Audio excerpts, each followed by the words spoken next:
Time for Dodger baseball.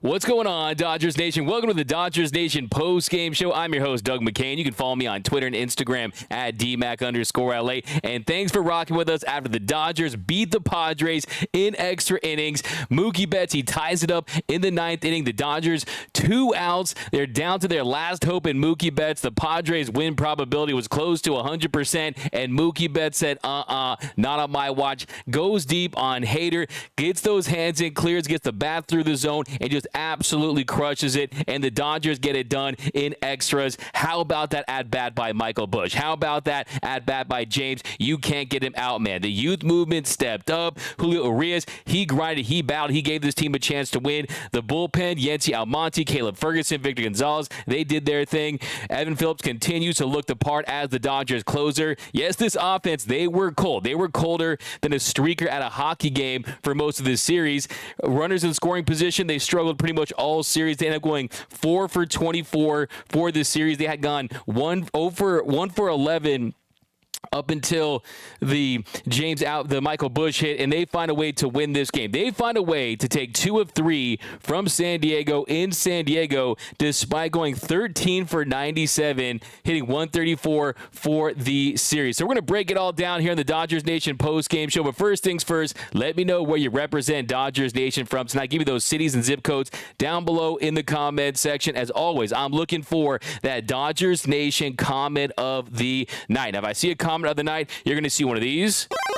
You win. If I see a fire take, any fire take you have, I'm going to give you one of these. Fire take. If you say something that's a little sus, a little out of pocket, you're going to see one of these. Also, I'm looking for that Dodgers dog of the game. Dodger dog of the game. The Dodgers dog of the game. Yeah, I mean...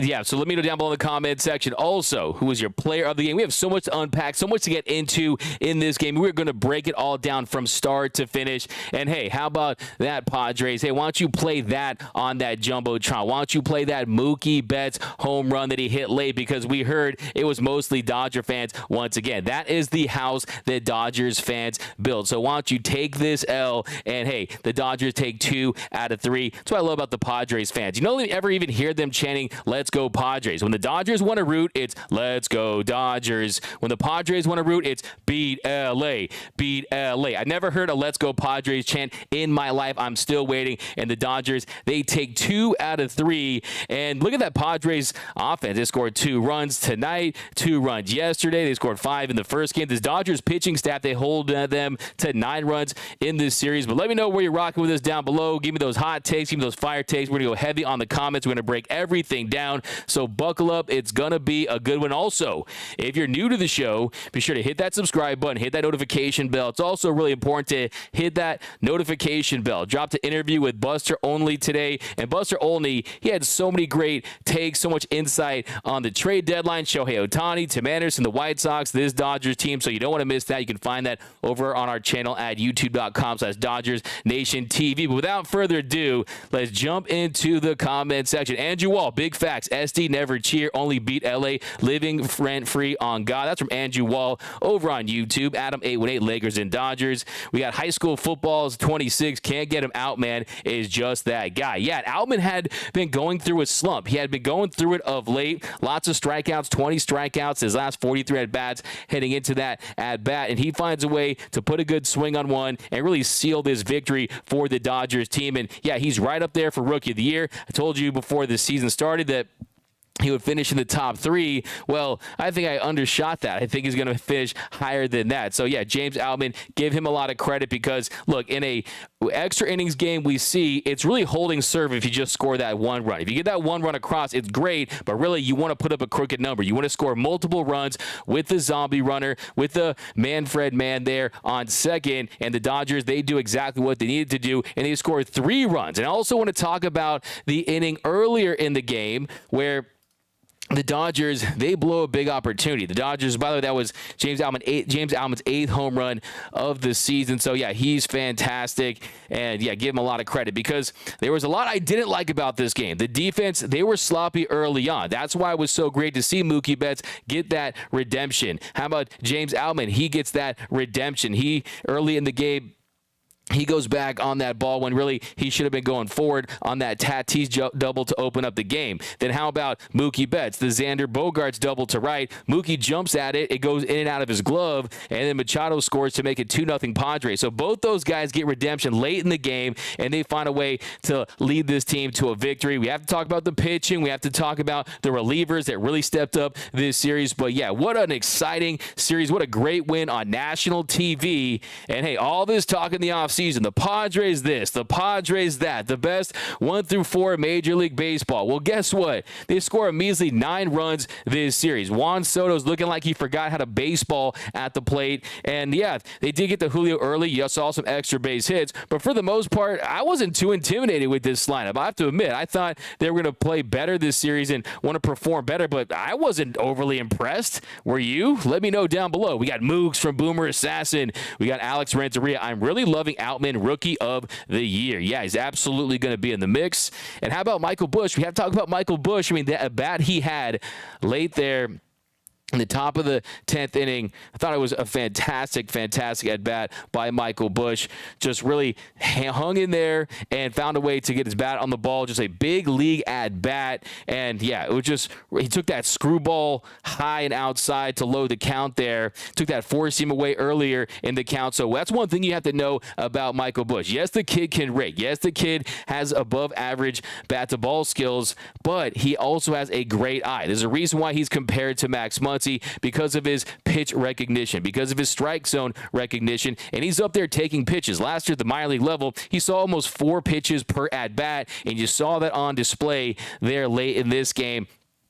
And he ends up getting that single to right to score Freddie Freeman to give the Dodgers a 3-2 lead. Next batter, James Allman, an 0-1 pitch. He hits one out, man, to right to give the Dodgers a 5-2 lead, and that was all she wrote. We saw our boy, Mr. Fireman, Evan Phillips. He slammed the door shut there in the bottom of the 10th inning. So we're going to break it all down, but I want to get to your comments because I know you guys are firing away, and then we'll dive into this game a little more in depth in just a second. We got IC over on YouTube. Victor Gonzalez was solid. Yeah, Victor Gonzalez continues to impress. You saw that once again today, and he's starting to look like he is going to be that high leverage reliever because Alex Vesia's been a mess. He hasn't had success at the big league level. He's already gone rocked down at the minor league level. Now, I will say he struggled in May and June last year. He was fantastic down the stretch after the All-Star break. So there is a world where he comes back and he's able to contribute, but still, I mean, with the way that Victor Gonzalez is performing so far early on this season, I definitely like what I'm seeing, and today was another solid showing. He goes an inning, had a punch out, gave that one hit,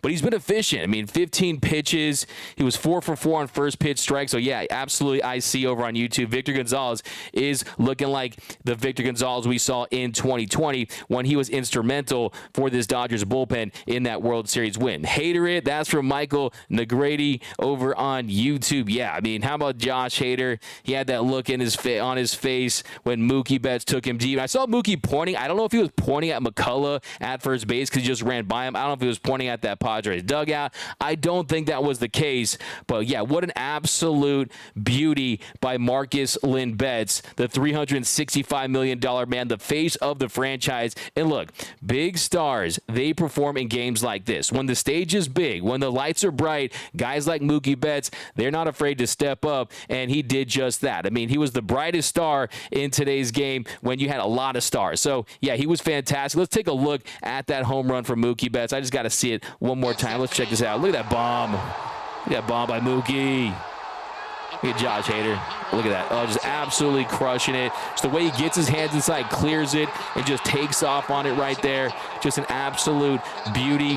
3-1 count, 2 outs. The Dodgers win probability at that point in the game was less than 1%, and he hits that dinger, ties things up, and the Dodgers get it done in extra innings. And remember last season, that was one of the big issues with the Dodgers was one-run games and extra innings games. Well, hey, they've gotten off to a good start, winning their first extra innings game of the season. So we got Gonzo, looks good. Bush was clutch from Rebecca. We got Roy Estrada. How does our rear look, Padres fans, 3 games back? Yeah, the Dodgers, they improved at 21-14, a game and a half up on the Arizona Diamondbacks in the NL West. And to me, this is a statement series by the Dodgers, an absolute statement saying, hey, we're going to go down to San Diego. We're going to go play at Petco Park, the same stadium that we know is Dodger Stadium South, the stadium where you had to have area code restrictions because you didn't want to get embarrassed and have your stadium taken over for the postseason, the stadium where you beat the Dodgers last year. And LA, not even playing their best baseball. Kershaw, who wins National League Pitcher of the Month for the month of May, he didn't have his best start, and they still find a way to take 2 out of 3. The offense, they look putrid at times, but still they found a way to win. And I think if you look at these teams' identity, if you look at their character, if you look at their makeup, I think this win and the walk-off win earlier this week against the Phillies, those are 2 big statement wins, and it says a lot about this team's character and their will to win, to not go down and easily into the night. They didn't go down into the night and say, hey, we're just going to lie down and lose this series. No, Mookie Betts, he steps up, has a big home run. And what else can you say about this guy? I mean, I don't think enough gets said about how clutch Mookie is in certain spots. He hits that home run there, and it was his 3rd home run, his 3rd game-tying home run in the 9th or later since the start of the 2020 season. That's tied for most in Major League Baseball in that span, tied with Ty France, Fernando Tatis Jr., and Rowdy Tellez. That's from Sarah Langs, the great Sarah Langs. Of course, I know you already follow her over on Twitter at Sarah Langs on Sports. So, yeah, for Mookie to step up, ice in his veins, it was just massive. But we got pound for pound. It will be nice. It will be a nice flight to Milwaukee. Yeah, let's be a great flight to Milwaukee. And this team, I think they're focused. I think they realize the teams that are on their schedule for the month of May, and they want to get off to a great start. They want to build a cushion in the NL West. They understand and realize the significance of playing 6 of the 13 games against the Padres in the next 2 weeks. So, yeah, it's very important to get off to a good start, and they did just that. Because, look, if you look at the Dodgers with runners in scoring position, dating back to the start of the NLDS last year, the Dodgers are 9 for 58 with runners in scoring position. That's a 155 batting average, and we saw that was the issue in the NLDS where they go 5 for 34, but there's something I want to talk about because I want to jump to, and we're going to kind of rewind and talk about some of the big plays earlier in this game because, yeah, some sloppy defense. I think the shadows definitely were a factor, especially in that first inning with Mookie Betts. He drops that ball, and Miguel Vargas and Julio Urias even on the play where it was the comebacker from Kim to Urias, and he kind of just makes a casual throw to first. So they weren't very sharp defensively for the most part in this game, but still they got it done. But, hey, winning cures all, and the Dodgers, just an absolute win.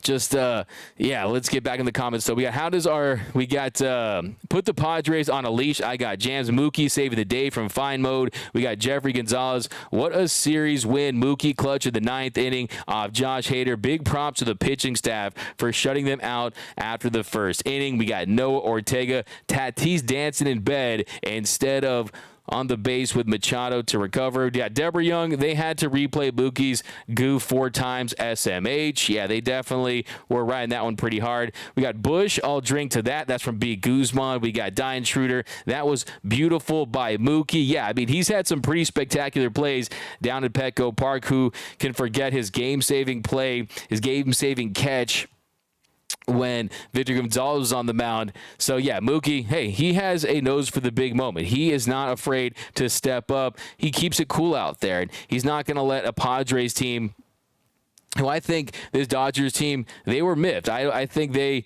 did not appreciate the Padres Bush League antics on Friday night, showing the troll crying meme of Clayton Kershaw. And hey, now only thing hopefully the Dodgers are taking a sip of the Padres tears on the way to Milwaukee. But we got the Padres dancing is done from Jay Silva. We got Max Garcia. Mookie started. Hats off to Mookie. Just remember, y'all got smacked last season when it counted. comment, Oscar Fosto. Oscar Fosto, just remember that you have 0 World Series titles. Just remember you haven't won the division since 2006. Just remember that the Dodgers are one of the big reasons why your franchise is relevant. Just remember that Petco Park probably wouldn't exist if Dodgers fans didn't fill it up when they were an irrelevant franchise for so many years. So, hey, let's be honest here. The Padres really should appreciate the Dodgers because without the Dodgers, they really wouldn't be relevant at all whatsoever. But, hey, I got to give it to you. You won last year. Little brother, you're not even little brother. You're like an adopted, like some adopted sibling, something like that. I wouldn't even call them little brother really at this point, but still, got to give them credit. They won last year, but we'll see. When it comes to the Dodgers standards, hey, if you don't win the World Series, it doesn't mean much, okay? They don't hang division banners or anything like that. It's championship or bust for the Dodgers, and like I said, the Padres have been to 2 World Series titles. 1998 was the last one. It's been a minute, okay? So I think you have a lot of winning to do before you can really pump up your chest and try to go at Dodgers fans. But Alexander D-Mac going live on YouTube back-to-back like the Bulls 90s dynasty LOL. That's from Alexander Z. That's a comment of the day. Presented by our friends over at Hornitos. Hornitos Premium Tequila. Please drink responsibly. By the way, this is some fire tequila. Definitely go pick some up. But yes, please drink responsibly. Fire Take Series. That's from Edwin Dunning. We got Juan Ramirez. Julio is the Dodgers dog of the game. That is from Juan Ramirez over on YouTube, and I like that. I like going Julio as the Dodgers dog of the game. Dodger dog of the game. And what I like about it, too, is Julio didn't have his best stuff as far as strikeouts, as far as swing and miss, and he still found a way to put up zeros and go out there and give this Dodgers team a chance to win, a chance to compete. And, yeah, I'm definitely okay with that because this game could have gotten away from the Dodgers, but Julio, he kept him in it. He battled all night long. If you look at his line, he ends up allowing 2 runs on 8 hits in 5 2/3 innings, had just 3 punch-outs, had 1 walk through 86 pitches, 62 for strikes, 17 for 25 on first pitch strikes, only 6 swings and misses, but he did make some big pitches, and we'll start right at the top and start breaking down this entire game. So, yeah, I love that pick right there, but who is your Dodgers dog of the game? And, of course, when I talk about the Dodgers that Dodgers dog of the game, it's not necessarily who's the player of the game, but which Dodger had that dog in him. I call it the GTDIH syndrome. He got that dog in him. So let me know down below. Dodger Stadium South, that's from ICE. Nando 390, Padres fans in a Dodgers live. Yeah, hey, thanks. You're helping the sponsorship. You're giving us some money, so I appreciate you. LA greater than sign SD from Jay Silva. Who's crying now? San Diego. That's from Carl. Alex Renteria. Really hate the new home run celebration the Padres are doing. Outman can't get outman. I love that one. That's a comment of the day. That's a fire take from our friend Maurice over on Facebook. But yeah,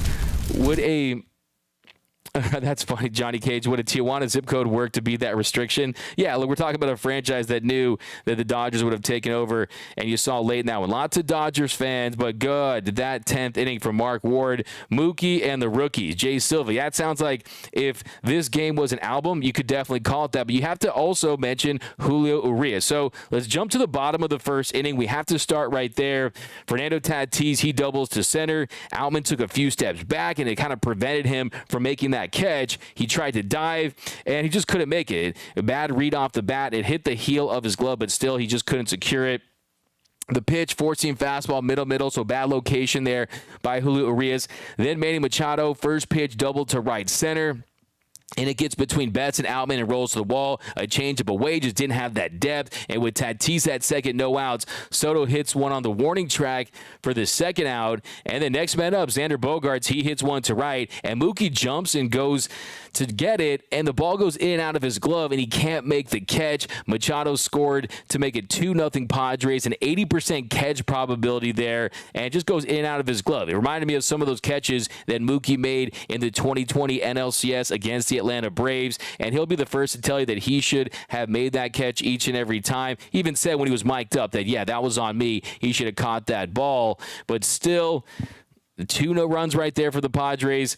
The next man up, Nelson Cruz, he grounds to short for the second out. Then Julio gets Cronenworth to fly to right. So, yeah, I mean, both balls touch the gloves in that inning.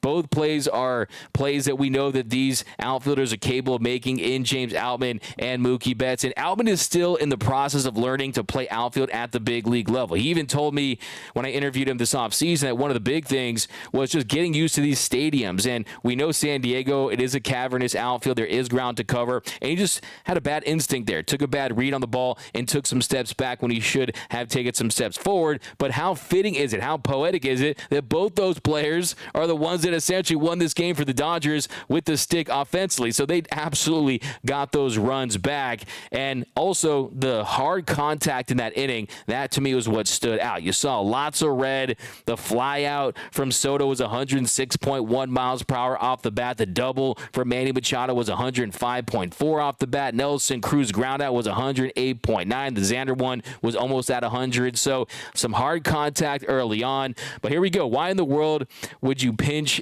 hit for Peralta with Thompson? That's from Carl. Yeah, look, I mean, we're going to talk about some of the managerial decisions in this one. And the big one I want to touch on is the Dodgers not playing small ball later in the game when they had an opportunity to really put some runs up ahead and in the top of the 8th inning when Will Smith had that leadout double. We're going to touch on that in a little bit. And yeah, I mean, what more can you say? David Peralta is a guy, he can get his bat on the ball. Trayce Thompson is a guy who I think at this point they're really just trying to find every opportunity to give him opportunities. And when it doesn't work out, if it doesn't happen for him, they're going to say, hey, we gave you every single chance to make a play, to find a way to get your swing going. And he just can't find his swing. And it's the same situation. If he's not getting weak contact or anything like that, lots and lots of strikeouts from Trayce Thompson. And yeah, he hasn't had a hit since April 17th. So yeah, he continues to struggle, and unfortunately we'll see what happens. But I mean, look at Michael Busch. He's a guy who, look, I mean, defensively, we know he's played mainly second base and third base, but I mean, I would love to see if they could work something out on left, or even put Miguel Vargas in left and try to work something out. I think we have Bush at second, because that is a big league bat. I mean, to me, I want to see Michael Busch at the big league level. He has nothing to prove down in the minor leagues, and he's already proven that, hey, for 29 other teams around this league, he would absolutely already be a number 2 hitter probably in a lot of lineups around the league. So yeah, it's tough to crack this big league lineup, but I think he's a guy that is starting to earn it. And if you look at Trayce Thompson, last 36 at-bats, he's 4 for his last 36 with 21 strikeouts, hitting 111. So, yeah, he has really, really struggled. Damn, D-back. That's from Alexander. Just remember the Padres look like rainbow sherbet, Ivy stroking. Yeah, I was one of the guys who looked like who said it looked like a 90s Taco Bell,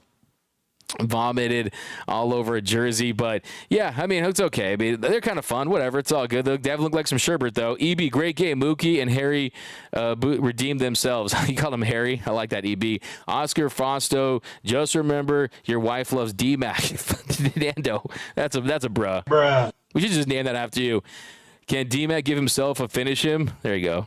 Finish him. Hopefully that plays. I got a new finish him graphic I'm going to debut next time. You guys are going to love it. We got the Padres act like they win the championship. Yeah, unfortunately, I mean, the parade was canceled tonight. There will be no parade down at the Gaslamp District. I heard they had a lot of floats. They had a lot of streamers. They had probably some high school bands out there. But unfortunately, it has been canceled because the Dodgers did take 2 of 3 from San Diego. But Alexander, I appreciate you, my man, Alexander Z. Maryland, D-Mac. What up, Maryland, over on YouTube? D-Mac from the top rope from Seth Gribble. Padres equal redheaded stepchild. That's from Jay Sylvia. We got Dodgers baby, Mario Hernandez.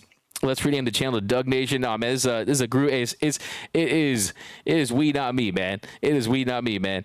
We got San Diego Padres equal Memphis Grizzlies 2.0. I like that one. I like the one traveling _Charlie, because there are some similarities. You got young talent, people that are trying to continue to establish themselves in this league, but Padres are a long-lost cousin. That's from Craig Osterberg. Preach D-Mac. That's from Deborah Young. This win just proves that money can't buy wins. That's from High School Football 26. And yeah, I mean, look, this Padres series could have gone a lot of different ways, because let's just be honest here, this Dodgers team, they had a tough time scoring runs. So from a pitching standpoint, they struggled against Joe Musgrove. They struggled at times against Blake Snell. They struggled against Yu Darvish at times, and we know this bullpen, they've looked good at times as well. So I think the Padres, the key for them is getting more production from the number 5 through 9 hitters and Juan Soto. I mean, Juan Soto, I feel like he's losing money every time he goes to the plate. Yes, his routine is a little shaken. Yes, he has gone off to slow starts in the past, but still, I mean, Juan Soto just does not look good so far this season. He does not look like a $500 million player at this point. So, yeah, I mean, I still think it's early. I still think the Padres are going to be a really solid team. But, hey, I saw a lot of Dodger fans picking the Padres to win this division. I had the Dodgers winning 97 games. I know that was a little high, but look, the thing about Soto, still above average, 124 weighted runs created plus, hitting 220, so it is not all off. We got the Adam A1A Padres at Orphans. That was cold. Dave Roberts Masterclass. That's from Trace Hayward. Yeah, I think when you deployed Yency Almonte, when he did, I was very impressed with that. But let's keep going with this game. We'll keep breaking it down. We'll get to that. Evan Phillips is our closer. That's from IC, Cobra Commander. I got to tell you, I was really frustrated with the way Mookie had been playing. Yeah, Mookie was 0 for 11 with 4 strikeouts before he hit that home run. But, yeah, you forget all that stuff with a bomb like that. Just such a statement bomb against Josh Hader, one of the best relievers in the game for the last 5, 6, 7 seasons. And to come up big in that spot, I mean, it just changed the entire complexion of this week. I mean, if they lose 2 out of 3 to San Diego with the way the offense looked, that is going to be a very, very frustrating and sad flight to Milwaukee, and you're starting to question, hey, why can't we hit with runners in scoring position against this Padres team? It was going to really start to get inside their head. Now I think the Dodgers, they can take a deep breath, just kind of clear the air and know, hey, we can go into San Diego, we can win. And I think, too, they still haven't gotten going offensively like they're capable of. I mean, Freddie Freeman, he struggled again this series. He did get some hits, but still, I mean, Freddie Freeman had some opportunities with runners in scoring position, and he wasn't able to get it done. Last year, Freddie Freeman, he led all of Major League Baseball with runners in scoring position, hitting 391. That is what Freddie Freeman hit last year. He hit 391 with runners in scoring position. This year, a different story, hitting 160, which is 143 in Major League Baseball. But gotta leave Bush up in the lineup. Pitching was on. That's from Cobra Commander. Yeah, look, Michael Bush, he's the real deal. I mean, he just needs at-bats. He needs big league at-bats, and that is what is going to change things for him. If he can continue to face big league pitching, like I was so impressed. I mean, not only did he got that hit, but he also struck out looking in a key situation, the 8th inning. He bounces back 2 innings later and is able to get the go-ahead run hit there with that single to left field. So, yeah, how could you not be impressed about this kid? Lots of poise, lots of moxie, has that slow heartbeat, and also his bat to ball is just impressive. So, yeah, do not sleep on Michael Bush. Michael Bush is not up there with some of the prospects like the Vargases or even the Outmans now, but he is definitely an elite prospect and a guy that would be batting in the 2-hole for a lot of teams around this league. So don't sleep on Michael Bush, but if you do want to sleep, you know what I recommend? I recommend Manta Sleep. Manta Sleep. They make the world's best sleep masks and sleep accessories. Everything they do is to enable better lives through better sleep. They work relentlessly to improve and optimize sleep so that you can have the energy to live your best life.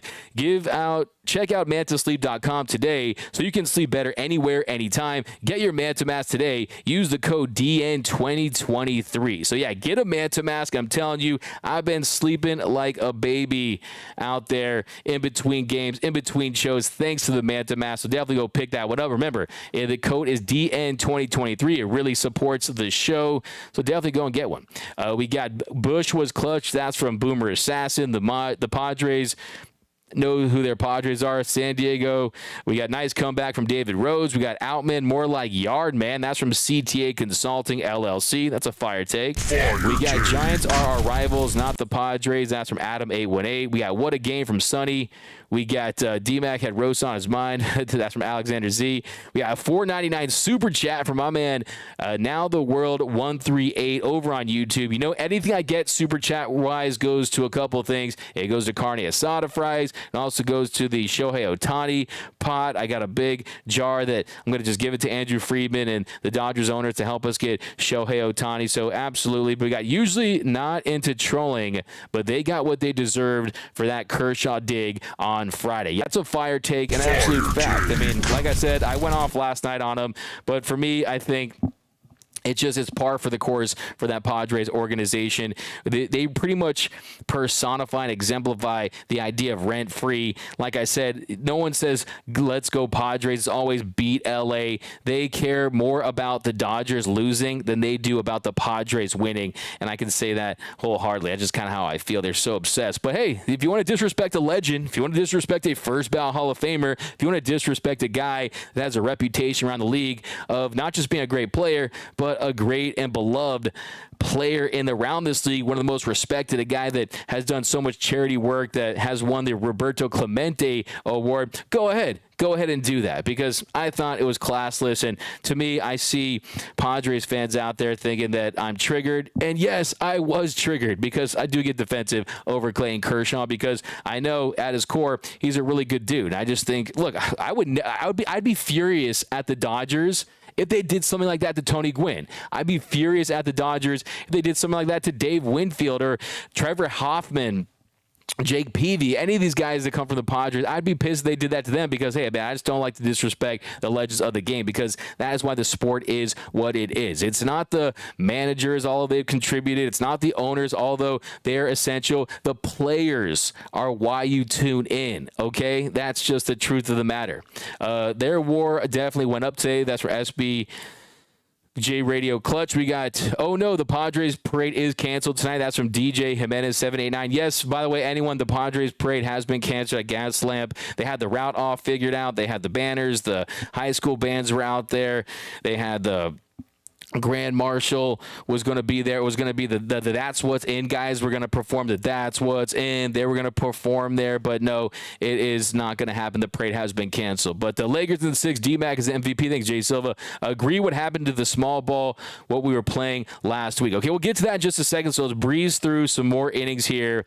So we got the first inning, and then Dodgers really just missed opportunity after missed opportunity throughout, and then let's jump all the way to that top of the 8th inning. So let's jump to that top of the 8th inning, where I see a lot of Dodger fans on social media. They were crying and screaming and pounding their fists on their desk saying, we want small ball. We want small ball, right? Well, let's look at this top of the 8th inning. So Will Smith, he hits a leadoff double, and then 3-2 pitch to Max Muncy. Did a nice job by just avoiding that pitch. He doesn't swing at it, and then Muncy, he holds up on that backdoor cutter that was off the plate, and he draws a walk, and that sets the Dodgers up with runners on first and second, no outs, and Michael Busch pinch hitting for Miguel Rojas, and first pitch for Martinez is low for ball one, and he fouls off the second pitch, makes it 2-2, and then look, on that pitch, he ends up striking out. He takes a fastball for strike 3. And yes, you definitely want to see him get his bat on the ball there. You definitely want to see him possibly be more aggressive early in the count. But a lot of people are saying, hey, why don't you go and have Michael Busch bunt in that situation? Why don't you have him go out there and play some small ball? Well, the reason is, what did we see later in the game? Small ball is definitely necessary sometimes, especially in a one-run game and a game where you definitely need to find a way to score, but still, it just, there are certain times where you just want to play for the slug, and I think that's a situation. So before we get into that, though, let's talk about that top of the 6th. So top of the 6th inning, leadoff, the top of the 6th inning, 0-1 pitch, Freddie Freeman hits a fly ball to left that pops out of the glove of Juan Soto, hit the pocket of his glove and popped out. And he had a lot of ground to cover, but probably should have made the play. It definitely looked like it was an E there on 7, but still, Freddie Freeman's able to get on with that double. Next batter with Freddie in scoring position, Will Smith. He gets a sliding double to left to score Freeman to give the Dodgers their first run of the game to make it 2-1 Padres. First hit with runners in scoring position of the series. So that comes in the 6th inning of the 3rd game. So that tells you how much the team was struggling with ducks on the pond throughout this series. And that was it for Joe Musgrove. Musgrove's day was done. Tim Hill comes in to face Muncy with Smith at first and no outs. And then Muncy, he swings and misses at a fastball up and out of the zone for strike 3 for the first out. And then Chris Taylor, he replaces Jason Hayward at the DH spot. And with Rojas hit for Hayward, he ends up flying to center. So Rojas, he was subbed in for Hayward, and then Chris Taylor, he moved to that DH spot. And the next batter, James Outman, 1-2 pitch. He gets hit by the pitch near his head, and that was it for Tim Hill. Bob Melvin, he goes to Wilson to face Vargas with runners on first and second and 2 outs. And then Mickey Vargas takes a 4-pitch walk to load the bases for Chris Taylor. And then 1-2 pitch. And then Vargas walks, and the next batter, Peralta. So Peralta up there with the bases loaded, 1-2 pitch. He ends up popping to second. So they get 1 run on 1 hit. You had the error there by Juan Soto. The Dodgers back in the mix. And then, bottom of the 6th inning, Julio Urias was out there. He was still effective. He was still dealing. A leadoff walk to Xander on 5 pitches. He was missing arm side with the 4-seam, missing with the slurve, falls behind 1-0 to Cruz, but then he bounces back in a big way. A 1-2 pitch, he freezes Nelson Cruz, frees him with a 4-seam fastball down the middle for the 3rd strike, and the next batter was Xander at first, a 3-2 count. He gets him swinging with the 4-seam fastball inside corner for the 2nd out, and the next batter, Hassan Kim, 1-1 pitch, he singles centered to give the Padres runners on first and second, and then you had a pitching change. So Julio's day was done, and with 2 outs, Yancy Almonte comes in to face Sullivan. He falls behind 3-1 the count. 5th pitch of the at-bat, he fouls off a sinker to load the count. On the full count, he punches him out, swinging with an 82-mile-per-hour sweeper. So I know a lot happened tonight. I know a lot of guys stepped up, but I need to mention Yancy Almonte because he's starting to look like Yancy Almonte again. And it's not just the fact that he got the job done. It was 82-mile-per-hour sweeper there to end the inning and to get Sullivan. So you're talking about he goes from a 96-mile-per-hour sinker to 82-mile-per-hour sweeper. So we're talking about a 14-mile-per-hour pitch differential there. So that's definitely going to be something to look at. Can he be that guy? A lot of people were done with Yancy, but he's looking like he's trending in the right direction. And then, you look at that top of the 8th inning. That's where it looked like the Dodgers were going to have their best chance. And it looked like maybe the fact they didn't scratch there, that it was going to be a loss for LA. They were going to take the L, but look at that top of the 8th inning. Will Smith, he doubles to right. Muncy draws the walk. Bush hits for Rojas. Bush struck out looking. And then Outman on a 1-2 count, he flies to left. And then Vargas lined out to shortstop. So I saw all over social media, the youth movement is a bust. This and that. They can't get it done because Bush took strike 3. Because Outman, he flied out. Because Vargas, he hit a liner to short. Everyone was screaming for small ball in that situation with runners on first and second and the Dodgers down to run. But I'm here to tell you, this organization, they know what they're doing, and the reality is you have to be consistent with the slug, because if you, first of all, people act like just because you lay down a bunt, that bunt's always going to be perfectly executed. It's not always the case. People always act like the sac fly is always going to be perfectly executed. Like there's not a chance that the runner's going to get thrown out at home plate. Yes, in theory, it looks like it's going to be automatic, but that isn't always the case. And this Dodgers team, they realize that when you outslug your opponent, you win that game by over an 80% clip, and we saw later in this game, the Dodgers, that's how they won. Mookie Betts hits a bomb to tie it. James Outman hits a 2-run home run to tack on 2 more runs after Michael Busch hit that single. So I'm absolutely fine with not laying down bunts in that situation. I think this team, you got a lot of talented hitters. You have to trust them in those spots, and you'll kind of live with the results. Last year, this team, all they did was slug, and they won 111 games. It's about having the talent to be able to do it on the big stage. So here we go. James Harden, Celtic Killer, is an LA native from BC. Absolutely. Also at Arizona State.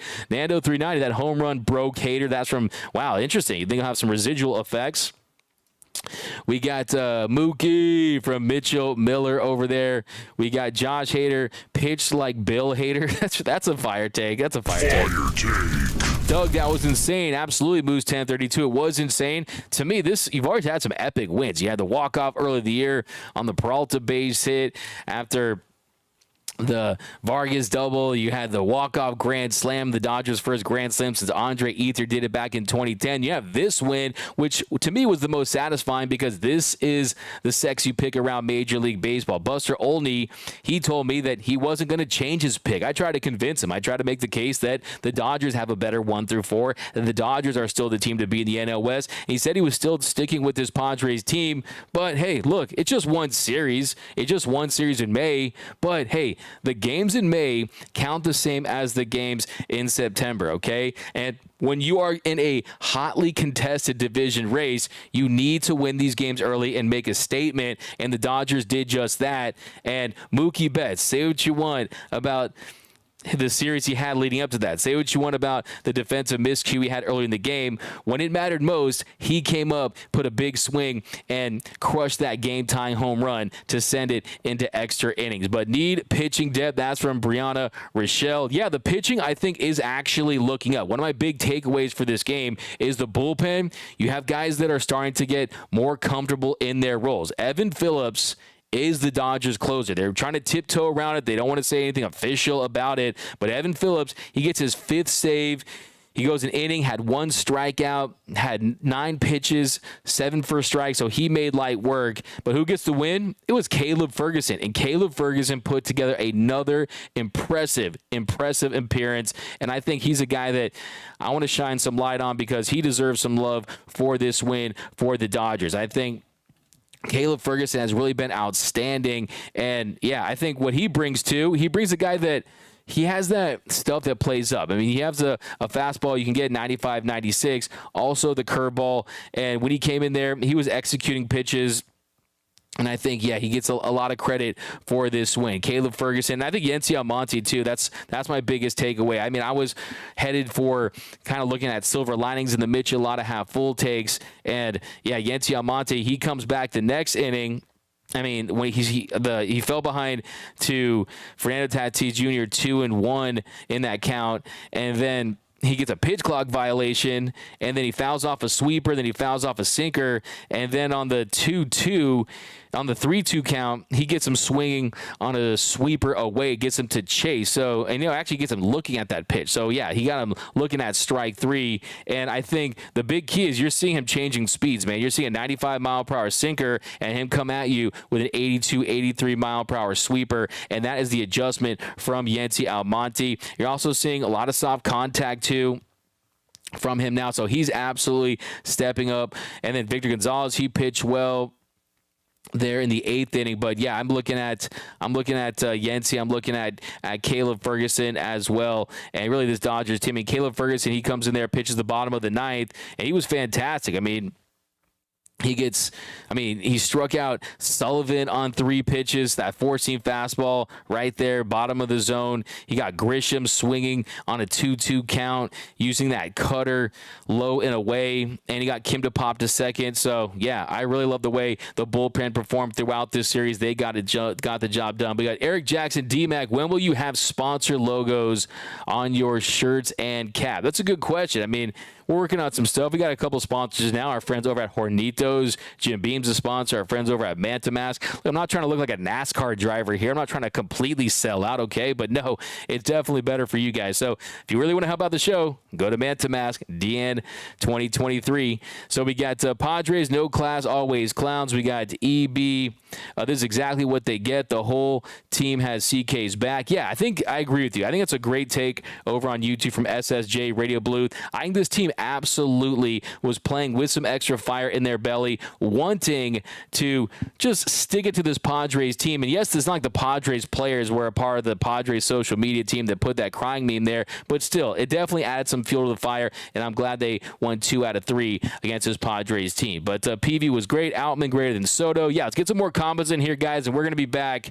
We're going to be back early next week. We're going to be back for the Blue Heaven podcast tomorrow, so be sure to tune into that. We'll get some more combos, and I'll let you guys enjoy the rest of your Sunday night. So give you some final thoughts here, but the big takeaways, a gritty win by this Dodgers team. They win despite being cold at the plate, despite struggling with runners in scoring position the entire series, and the pitching has really stepped up in a big way this series. They hold this Padres team to 9 runs across 3 games. That's 3 runs per game, 2 runs a game the last 2 nights. I think you saw Julio Urias. One thing I want to mention, too, about Julio Urias, the velocity was up on the fastball today, so he's getting more confident in that fastball. He threw it over 50% of the time, so another really, really solid start for Julio Urias coming off that 10 strikeout start. So he's trending in the right direction. He put those 2 bad starts behind him. The bullpen, you got guys trending in the right direction. They have a defined closer in Evan Phillips, Yency Almonte, Caleb Ferguson, Victor Gonzalez. They got some dudes in the pen now, and they're still getting guys back. And, yeah, I think offensively they did struggle, but you're not going to score 8, 10, 15 runs every game. You're going to have to win some nail-biters through the course of a 162-game season, and they did just that. So give credit to Mookie Betts for stepping up like he did. The youth movement is here to stay. Another big takeaway there.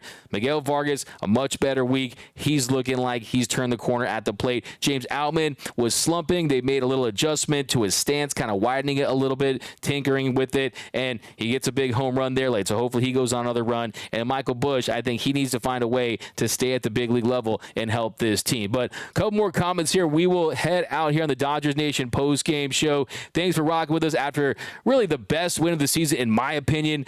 I loved this win. I love the fact that they found a way. Remember, the win probability of 1%, less than 1%. They found a way to win this game. Dodgers fans better bring it next week. And yeah, I'm very excited to see what's in store for our Dodger fans at Dodger Stadium next week when the Padres come to town. I think it's going to be a little spicy at Chavez Ravine. But do we think the Dodgers troll them next weekend? Austin, I don't think so. I think this is a class organization. I don't think they're going to stoop to the Padres level.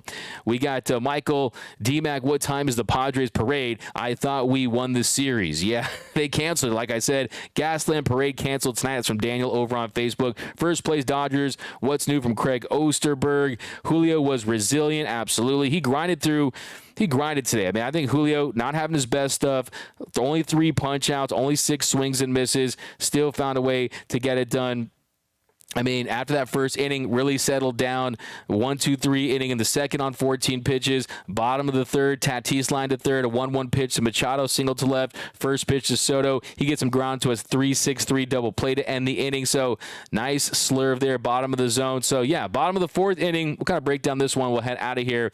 Bogarts pops to first for the first out. Cruz fly to left for the second out. A really nice play by Peralta. Covered a lot of ground. Then 0-2 to Cronenworth. He singles to right. He smokes one off the bat. 103 miles per hour.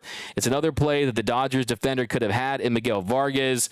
That gave the Padres runners on first and second with 1 out and Kim at the plate. He had him down 0-2 in the count. He fouls off 3 straight pitches, and on the 6th pitch of the at-bat, Kim reaches. It was originally ruled as an error. They changed it to a hit, and Julio, yeah, a little casual there. Should have made a throw with a little more conviction. And then Urias nearly helped himself with the positioning there. And then with runners on first and second and 2 outs, he gets Nola to pop to third. Bottom of the 5th inning, he really came out there and he got the job done as well. He got on the 2-2 pitch, he got Engel looking at that fastball. So the fact he's going that fastball late in his start, I was very impressed by that. And then he gets Tatis Jr. to ground to the third for the second out. And then on the 0-1 count to Machado, he singled to center on a changeup. Little loopy there. And a little looper, nothing too serious. The next batter with Juan Soto at the plate. He gets him to fly to center to end the inning. And then we talked about what he did in the 6th inning. So definitely a really nice start for the Urias. Big win for your Los Angeles Dodgers. A statement win. Why don't you play an L on that Jumbotron? Play that Mookie Betts game-tying home run all night. Play that James you can't get an out man home run all night down in San Diego. Because, yeah, the parade is canceled. What else are you going to do? But thanks for rocking with us here on the Dodgers Nation YouTube channel. We got lots of content coming this week. If you haven't yet, be sure to subscribe to the channel. Hit that notification bell. If you haven't followed me yet, I'm on Twitter, Instagram, and TikTok at DMAC_LA. Couple more here. We got to bring up Diego. Not yet. Mookie, fear not. I am batting. We got DKM. If we sweep the Padres, I'm going into the nearest public restroom and screaming as if there was just a gorilla and a dinosaur waiting to get kicked out. There you go. That's another comment of the night from DKM. Remember, nothing brings us together quite like Dodger baseball. And until next time, think blue, bleed blue, and I'm out.